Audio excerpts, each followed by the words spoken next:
Per la penultima batteria, Isaia Rongadi in corse 1, Filippo Cirovic in 2, Leonardo Giraudi in 3, Mattia Santi in 4, Federico Pignatoni in 5, Alessandro Gambatese in 6, Simone Bortignoni in 7, Alessio Tielli in 8.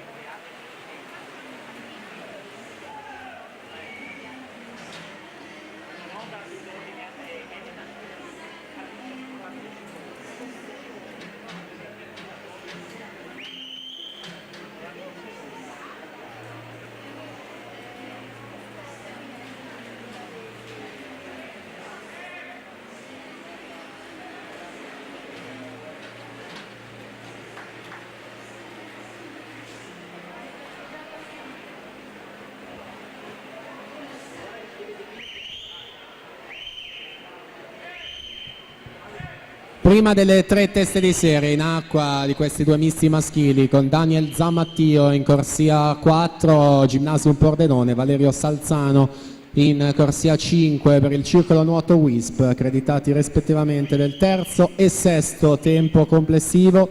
Daniel Zamattio questa stagione 2-2-18, il suo migliore a Trieste lo scorso 22 di dicembre. Trazione della rana in archivio, sempre questi due atleti là davanti, dopodiché Gianpietro Ferrari il terzo con 1.39.70 ai 150 metri.